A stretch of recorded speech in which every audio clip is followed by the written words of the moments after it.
Hey, everybody. Good to be here. It looks like we're doing shorter talks. I guess we're running behind. Okay, so I will do my best to make best use of time. Let's get started. So I'm Lane. I am a core developer, and I do R&D for a project called Spacemesh.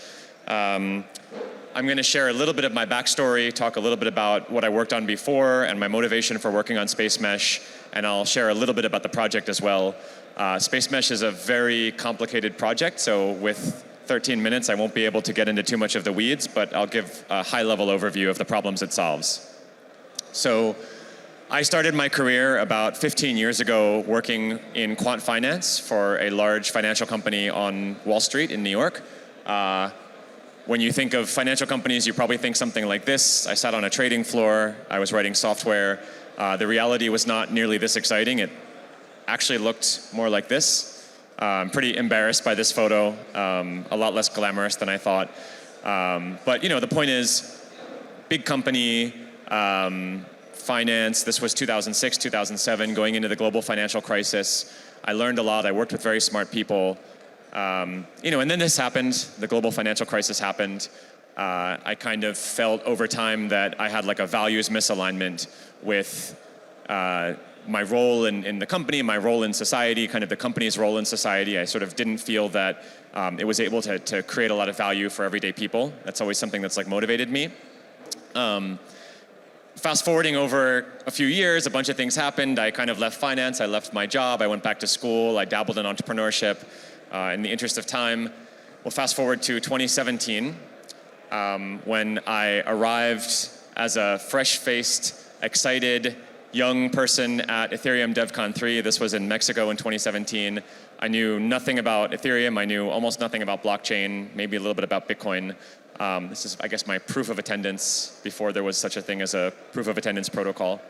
And I think, you know, I had this vision that Ethereum as a project, as a technology, would like make the world a much better place. That, you know, Ethereum is sort of like this operating system for building better human institutions, and that it would allow us to solve some of the coordination failures and problems, you know, defeat the Moloch problems, to borrow Kevin Owaki's terminology.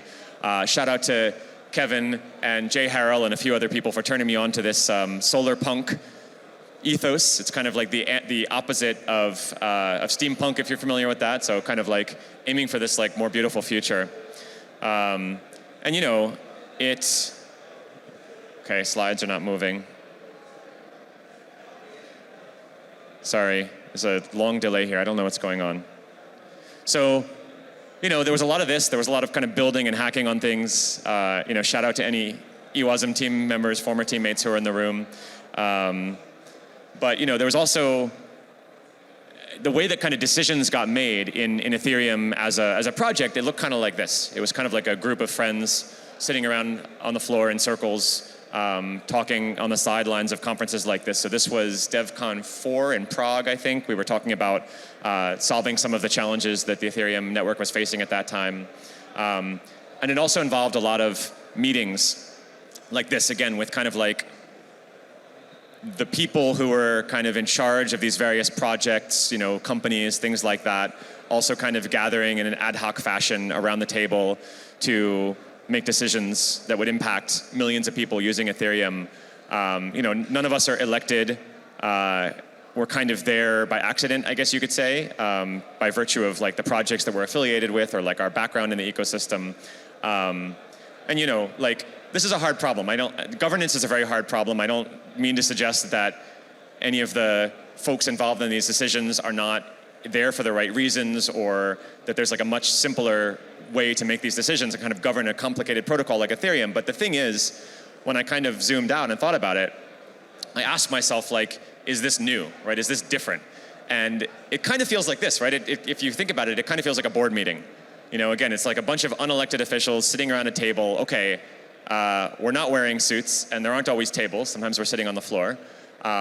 But it kind of feels a lot like the way things work in the default world. A bunch of men sitting around a table making decisions. And I wrote an article about this if you're interested in Ethereum governance. This was back in late 2018, How Open is Too Open, talking about exactly this, about the process of how some of these decisions get made and some ways we might do a better job of it. And then there's mining, right? So we're all familiar with what proof of work mining looks like. This is obviously a large mining farm. This is probably in China. This is probably earlier this year or last year or something, like before the Chinese government began cracking down on mining. You know, it's kind of interesting, but it's also like very industrial. You need many thousands of dollars to buy and operate the equipment to participate in this mining. It's not particularly environmentally friendly. And it kind of looks and feels like this to me. It's like mining is mining, right? So this is also kind of like very industrial. It's kind of run by big companies. It's not super great for the environment. And then I think the most interesting piece of Ethereum is the application stack, right? So I don't have time to even begin to do justice to all the interesting projects and pieces here, but the point is you have this substrate, you have this kind of base layer, and you can build all these incredible composable applications on top of them, right? That's why we're all here. We all love this about Ethereum. It's very unique. You don't need permission. You can plug into different code bases and smart contracts. This is just one random example. I pulled off Etherscan of like a transaction that, as you can see, it goes deep down the stack and touches a bunch of different applications and just ties them all together. So you have Aave operating with Maker, built on top of Uniswap, et cetera, et cetera. The problem is, as the chain has obviously become very full and very crowded and transactions have become very expensive, we're moving towards a model of like shards. And when I say shards, I don't strictly mean Ethereum 2 shards. I mean also different types of roll-ups and side chains and layer 2s and things like that. And that kind of like breaks composability, right? It becomes much more difficult to build applications that communicate synchronously with each other. And again, I asked myself this question, like, is this new? And the problem is that when you introduce these silos, it begins to feel a lot like the way the Web 2 world works. And so in the case of Web 2, we have silos that look something like this, right? And in the Web 3 world, those silos are different. As I said, they may be different blockchain ecosystems, they may be side chains, they may be roll-ups or layer 2s, but actually it's kind of very similar set of challenges. You have to use very complicated bridging code and you have to make asynchronous calls across chains. I'll go over this very, very quickly for lack of time, but this is a funny piece that appeared on Hacker News a few days ago about building a modern website in 2020. And it's really interesting. So this guy who's pretty well known in the JavaScript community, like, it's a long article. It's like 30, 40 pages talking about all the different infrastructure he needed to build a website, this crazy, complicated deployment pipeline. This is how he did authentication. And this is all Web 2, by the way, right? This is the list of technologies he needed to make a website that he considered modern. It plugs into all these different services. This is just his build pipeline on GitHub, the CI.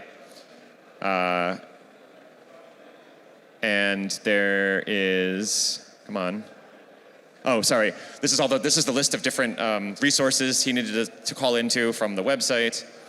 There's something called fly request replays. I have no idea what that is. I don't want to know what that is. But he was trying to make this work using CDNs across many different geographies. And this is basically my reaction to this. Like, I honestly can't tell if this is satire. But the reality is it's not, right? If you want to build a Web 2 application today, and you want to build a mature, scalable, global application, like, you really do need these many technologies. And I think my fear is that in Web 3, we're kind of going the same direction. So again, I'm just suggesting, is this new?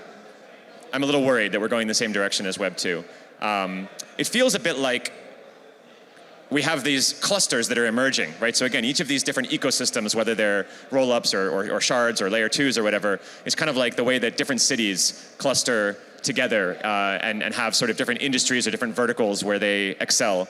And the problem is you end up in a balkanized situation with effectively borders, right? You end up with sort of different regimes and different rules in different places, and you have a lot of transaction costs you have to pay every time you want to like ship data or move capital or labor or whatever across these different borders. And so I think we can do better than all of this, and this is sort of in the last few minutes, I'll quickly share my vision for Spacemesh and how we're trying to solve some of these problems with the Spacemesh project. So number one, we'll talk quickly about the mesh topology rather than the chain, how we make it possible to mine from home using whatever hardware you happen to already have, and how the economics are much simpler, and therefore the governance is much simpler. So first of all, rather than a chain topology like we have in blockchains like Bitcoin and Ethereum, we have a mesh topology in Spacemesh. So what that means is that at every block height, we call them layers, you have many blocks produced by many different validators. This kind of solves the composability problem, right? Because all these blocks are tied together into a single namespace. Now, of course, there are fundamental limits, right? There's a limit to how many transactions per second any individual node can process. And so in the future, probably we will have various types of layer 2 solutions on Spacemesh as well, but we don't need them early on because we have several orders of magnitude greater scalability. And this makes the protocol very, very complicated, but you get some very nice properties from it. Like, again, the fact that you can build and deploy applications that can communicate synchronously rather than asynchronously with other applications. We maintain composability. This is a Chromebook. This is a very, very cheap laptop. This costs about $250 US. I bought one of these, and I mined Spacemesh successfully for a few months from home using this, a $200 piece of hardware, really, really cheap. It was able to participate as a full, complete node, a full peer in the Spacemesh network. I think that's very unique. And the direction we're going is being able to mine using microservers, things like Raspberry Pis. Obviously, I don't have time to get into the details of the protocol, but the gist of it is that we have a novel consensus mechanism called proof of space-time. And so you don't need powerful CPUs or GPUs or ASICs to mine Spacemesh. You use it with you mine it with just hard drive space. So if you have a few free gigabytes, you can mine. In the future, you'll be able to mine even on a phone, which I think is very exciting. We have a simple application that you can download and run. You don't need any command line skills. It's very, very easy. What happened? Oh, okay. And finally, economics. This is actually the first time we've spoken publicly about this, so you heard it here first. This is pretty exciting. So this is what Bitcoin issuance looks like. I'm sure people are familiar with the halvening cycles and the exponential decay function. So this is Spacemesh issuance. It looks a lot like Bitcoin. The blue line at the bottom is a very small amount of issuance. It amounts to about 5% of very long-term issuance, which is reserved for team and early investors. As I said, it's a very small number, and the red is the vast majority of coins which are reserved for smeshers, which is what we call miners in the ecosystem. So over the long run, 95% of the coins are going to go to miners. I'm very proud of that. This has been a battle internally to get this done, but it's very, very important that we have a fair and level playing field for all the participants in the protocol. And this just shows Bitcoin and Spacemesh side by side. We took the Bitcoin curve, we smoothed it out, right? So there's no hard halvenings every few years. It's just smooth curve, smooth exponential decay, so every layer produces slightly less than the one before it. We increased the half-life a lot, so whereas Bitcoin's half-life is 4 years, our half-life is close to 40 years. So we have about 10 times greater half-life than Bitcoin. So what that means is all the Bitcoin will be issued, these are months, so after about 30, 40 years, the vast majority of Bitcoin have been issued and they're gone. In our case, that'll take 300 or 400 years. So again, I want to emphasize, like, this is a piece of the project I'm very, very proud of. Yeah, this is the Spacemesh economic model. So it's an important part. It's our values, right? We want to reserve value for many people contributing to the project, no matter when they join, even if they join the project 10, 20, 30, 50 years down the road. And that makes the governance of the project very simple because it doesn't need to change. We're doing what Bitcoin did. We have a hard issuance cap. I'm out of time, so if you want to learn more about Spacemesh, jump in our Discord. You can go to chat.spacemesh.io, and you can join the testnet. As I said, it's running right now. It's an application you download. It's super easy. It takes literally 5 minutes to onboard. That's basically it. We will be launching our mainnet pretty soon, in a few months. So if you're interested, now's a good time to get on to the testnet and be ready to go when we go live. Thank you for listening.